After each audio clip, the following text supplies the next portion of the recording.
ರಾಜ್ಯ ಕಾಂಗ್ರೆಸ್ ಸರ್ಕಾರ ಮತದಾರರ ಪಟ್ಟಿಯಲ್ಲಿ ಪಾಕಿಸ್ತಾನ ಬಾಂಗ್ಲಾದೇಶದ ನುಸುಳುಕೋರರನ್ನ ಸೇರ್ಪಡೆ ಮಾಡಿ ದೇಶದ ಭದ್ರತೆಗೆ ಅಪಾಯ ತರುವ ಕೃತ್ಯದಲ್ಲಿ ತೊಡಗಿದೆ ಎಂದು ರಾಜ್ಯ ಬಿಜೆಪಿ ಪ್ರಧಾನ ಕಾರ್ಯದರ್ಶಿ ಸಿ ಮುನಿರಾಜು ಆರೋಪಿಸಿದರು.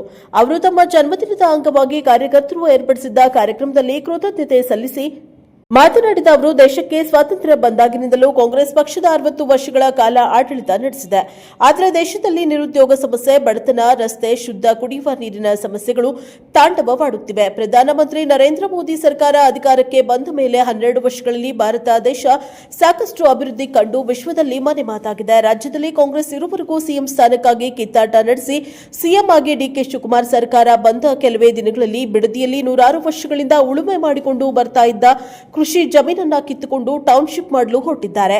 ಈ ಹಿನ್ನೆಲೆಯಲ್ಲಿ ಅಧಿಕಾರಿಗಳು ಸರ್ವೆಗೆ ಹೋದಾಗ ಗಲಾಟೆಗಳು ಆಗಿವೆ. ಇದರಿಂದ ರಾಜ್ಯದಲ್ಲಿ ಕಾನೂನು ಸುವ್ಯವಸ್ಥೆ ಹದಗೆಟ್ಟಿದ್ದು ಜನಸಾಮಾನ್ಯರು ನೆಮ್ಮದಿಯಿಂದ ಬದುಕಲು ಕಷ್ಟವಾಗಿದೆ. ರಾಜ್ಯದಲ್ಲಿ ಬಾಗೇಪಲ್ಲಿಯಿಂದ ಹಿಡಿದು ಎಲ್ಲಿ ನೋಡಿದರೂ ರೈತರ ಕೃಷಿ ಭೂಮಿಗಳನ್ನು ವಶಪಡಿಸಿಕೊಳ್ಳುವ ಹುನ್ನಾರ ರಾಜ್ಯ ಸರ್ಕಾರ ನಡೆಸುತ್ತಿದೆ. ಬಿಡದಿಯಲ್ಲಿ ಅಮಾಯಕ ಮಹಿಳೆಯರ ಮೇಲೆ ಕೊಲೆ ಕೇಸ್ ಹಾಕಿ ಕಿರುಕುಳ ನೀಡಲಾಗ್ತಾ ಇದೆ. ಬಿಡದಿ ಮಹಿಳೆಯರು ಧೈರ್ಯವಂತರು, ಇಂತಹ ಕೊಲೆ ಕೇಸುಗಳಿಗೆ ಬೆದರುವವರಲ್ಲ. ಆರ್ಎಸ್ಎಸ್ ಬಗ್ಗೆ ಗೃಹ ಸಚಿವ ಮಲ್ಲಿಕಾರ್ಜುನ ಖರ್ಗೆ ಅವರು ಲೆಕ್ಕ ಕೇಳ್ತಾ ಇದ್ದಾರೆ. ಆದರೆ ಆರ್ಎಸ್ಎಸ್ ಸಂಸ್ಥೆ ಬಗ್ಗೆ ಇದುವರೆಗೂ ಯಾವ ನಾಯಕರು ಲೆಕ್ಕ ಕೇಳಿದ ಪ್ರಸಂಗ ನಡೆದಿಲ್ಲ. ರಾಹುಲ್ ಗಾಂಧಿ, ಸೋನಿಯಾ ಗಾಂಧಿಯವರನ್ನ ಮೆಚ್ಚಿಸಲು ಇಂತಹ ನಾಟಕವಾಡ್ತಾ ಇದ್ದಾರೆ.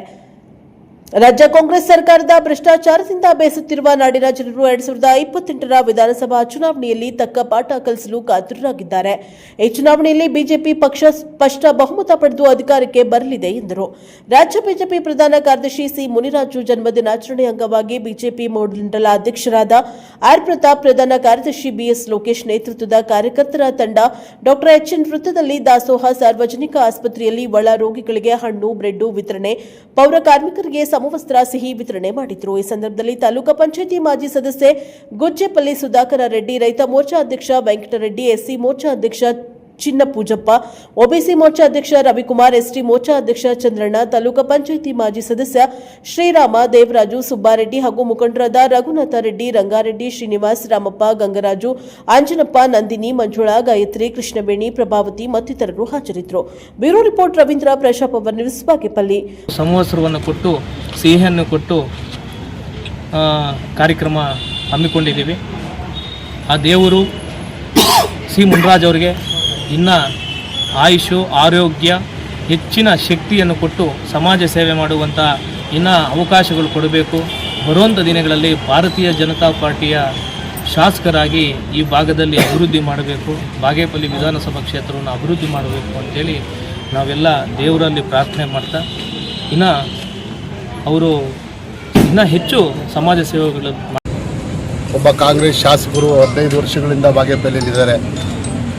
ಅವರಿಗೆ ಓಟ್ ಹಾಕಿರ್ತಕ್ಕಂಥ ಪ್ರಜೆಗಳನ್ನು ನಮಗೆ ಪಾಕಿಸ್ತಾನಿಗಳನ್ನು ತಂದಿಲ್ಲಿಟ್ಕೊಂಡು, ಬಾಂಗ್ಲಾದೇಶಿಗರನ್ನು ತಂದಿಲ್ಲಿಟ್ಕೊಂಡು ಮತ ಬ್ಯಾಂಕನ್ನು ಮಾಡ್ಕೊಂಡಿರ್ತಕ್ಕಂಥ ಕಾಂಗ್ರೆಸ್ ಶಾಸಕರು ನಮ್ಮ ದೇಶದ ಒಂದು ಘನತೆ, ಗೌರವವನ್ನು ಹಾಳು ಮಾಡ್ತಾ ಇದ್ದಾರೆ. ಯಾಕೆಂದರೆ ಇವತ್ತು ನಮ್ಮ ವಿರೋಧಿ ದೇಶ ಪಾಕಿಸ್ತಾನ, ನಮ್ಮ ವಿರೋಧಿ ದೇಶದವ್ರನ್ನ ಬಾಗೇಪಲ್ಲಿಯಲ್ಲಿ ತಂದಿಟ್ಕೊಂಡು 15 ವರ್ಷಗಳಿಂದ ಅಧಿಕಾರಿಗಳು ಗೊತ್ತಿಲ್ಲದೆ, ಅಧಿಕಾರಿಗಳು ಯಾರಿಗೂ ಆಧಾರ್ ಕಾರ್ಡ್ ಮಾಡಿಸಿದ್ದಾರೆ, ರೇಷನ್ ಕಾರ್ಡ್ ಮಾಡಿಸಿದ್ದಾರೆ, ವೋಟರ್ ಐ ಡಿ ಮಾಡಿಸಿದ್ದಾರೆ. ಅಂದರೆ ಯಾವ ರೀತಿ ನೀವು ಇಲ್ಲಿ ಅಧಿಕಾರ ದುರ್ಬಳಕೆಯನ್ನು ಮಾಡ್ಕೊಂಡಿದ್ದಾರೆ ಅಂತ ನಾನು ಈ ಸಂದರ್ಭದಲ್ಲಿ ನಾನು ನೇರವಾಗಿ ಹೇಳ್ತಾ ಇದ್ದೀನಿ.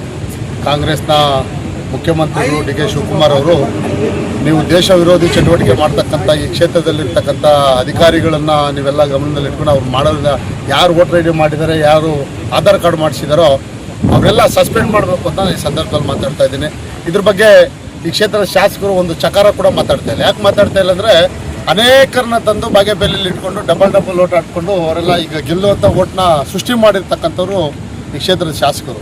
ಇದೇ ರೀತಿ ಓಟ್ಗಳು ಇನ್ನೂ ಅನೇಕ ಇದ್ದಾವೆ ಬಾಗೇಪಲ್ಲಿಯಲ್ಲಿ. ಇವತ್ತು ಅರ್ಥ ಮಾಡ್ಕೋಬೇಕು, ಜನಸಾಮಾನ್ಯರು ಇವತ್ತು ಯಾವ ರೀತಿ ಬರ್ತಕ್ಕಂಥ ಇವ್ರು ಕೊಡ್ತಕ್ಕಂಥ ಗ್ಯಾರಂಟಿಗಳನ್ನು ಹೊರದೇಶಿಗರಿಗೆ ಕೊಡ್ತಕ್ಕಂಥ ಕೆಲಸ ಆಗಿದೆ. ಅವರೆಲ್ಲ ಇವತ್ತು ವಾಸ ದೃಢೀಕರಣ ಪತ್ರ ಇವರೇ ನೇರವಾಗಿ ಕೊಡೋ ವ್ಯವಸ್ಥೆ ಕೂಡ ಅಧಿಕಾರಿಗಳ ಹತ್ರ ಮಾಡ್ತಾ ಇದ್ದಾರೆ. ಈ ಥರ ಮಾಡೋದು ಆಪಾದನೆ ನಮ್ಮ ದೇಶಕ್ಕೆ ಮಾಡ್ತಕ್ಕಂಥ ದ್ರೋಹ ಇದು. ಯಾಕೆಂದರೆ ಇವತ್ತು ನಾವೆಲ್ಲ ಕೂಡ ಇಲ್ಲಿ ಎಲ್ಲ ಮುಸ್ಲಿಂ ಬಾಂಧವರಾಗಿರ್ಬೋದು, ನಮ್ಮೆಲ್ಲ ಹಿಂದೂಗಳಾಗಿರ್ಬೋದು, ಕ್ರೈಸ್ತರಾಗಿರ್ಬೋದು, ಎಲ್ಲ ಧರ್ಮದವರು ಕೂಡ ಅಣ್ತಮ್ಮಂದರಾಗಿದ್ದೀವಿ. ನೀವು ಯಾಕೆ ಹೊರದೇಶದವ್ರನ್ನೆಲ್ಲ ತಂದು, ಬಾಂಗ್ಲಾದೇಶದವ್ರನ್ನ, ಆ ಪಾಕಿಸ್ತಾನಿಗಳನ್ನ ತಂದು ಯಾಕೆ ಇಲ್ಲೆಲ್ಲ ಸೇರಿಸಿ ಇಲ್ಲಿರ್ತಕ್ಕಂಥವ್ರು ದ್ರೋಹ ಮಾಡ್ತಾಯಿದ್ದಾರೆ? ಇಲ್ಲಿ ಅನೇಕ ಅಲ್ಪಸಂಖ್ಯಾತರು ಎಷ್ಟು ಜನ ಇಲ್ಲ. ಇಲ್ಲಿ ಅಲ್ಪಸಂಖ್ಯಾತರು ಓಟು ನೀವು ಒಬ್ಬರೇ ಅಲ್ಲ, ಅವರು ಕೂಡ ಅರ್ಥ ಮಾಡ್ಕೋತಾ ಇದ್ದಾರೆ. ಇವತ್ತು ಅಲ್ಪಸಂಖ್ಯಾತರು ಕೂಡ ಕಾಂಗ್ರೆಸ್ ಯಾವ ರೀತಿ ನಡ್ಕೋತಾ ಇದೆ ಅಂತ ನಿಮಗೆಲ್ಲ ಗೊತ್ತಿದೆ. ಕಾಂಗ್ರೆಸ್ ಜಮೀರ್ ಅಹ್ಮದ್ನ ಯಾವ ರೀತಿ ನಡ್ಕೋತಾ ಇದೆ ಅಂತ ನೀವೆಲ್ಲ ನೋಡಿದ್ದೀರಾ. ಅಲ್ಲಿ ಇದರಲ್ಲಿ ದಾವಣಗೆರೆಯಲ್ಲಿ ಯಾವ ರೀತಿ ಸೀಟ್ ಕೊಡದೆ ಯಾವ ರೀತಿ ಕಾಂಗ್ರೆಸ್ ಅವರು ಅದು ಮೂಲೆ ಗುಂಪು ಮಾಡಿದ್ರು ಅಂತ ಅಲ್ಪಸಂಖ್ಯಾತರಿಗೆ ಗೊತ್ತಿದೆ. ಇಷ್ಟೆಲ್ಲ ಇದ್ಕೊಂಡು ಕೂಡ ಆ ಮತ ಬ್ಯಾಂಕನ್ನು ಅಲ್ಪಸಂಖ್ಯಾತರ ಓಟನ್ನು ಪಡ್ಕೊಂಡ್ಬಿಡ್ಬೇಕು ಅಂತ ಇವರು ಬೇಕಾಗಿ ಇವನ್ನೆಲ್ಲ ಬಾಂಗ್ಲಾದೇಶಿಗರನ್ನ ಪಾಕಿಸ್ತಾನಿಗಳನ್ನ ತಂದು ಎಲ್ಲ ವೋಟ್ ಬ್ಯಾಂಕ್ ಮಾಡ್ಕೋತಾ ಇದ್ದಾರೆ. ಇವೆಲ್ಲ ಅಲ್ಪಸಂಖ್ಯಾತರು ನೀವು ಅರ್ಥ ಮಾಡ್ಕೊಬೇಕು. ಎಲ್ಲಿಂದನೋ ಬಂದವ್ರು ಇದು ಮಾಡಿದ್ರೆ ನಿಮ್ಗೆ ಅನ್ಯಾಯ ಆಗುತ್ತೆ, ನಿಮ್ಮ ಮಕ್ಕಳಿಗೆ ಅನ್ಯಾಯ ಆಗುತ್ತೆ. ಇದೆಲ್ಲ ನೀವು ಕೂಡ ಕಣಿಸ್ಬೇಕು ಅಂತ ಈ ಸಂದರ್ಭದಲ್ಲಿ ನಾನು ಮನವಿಯನ್ನು ಮಾಡ್ತೀನಿ.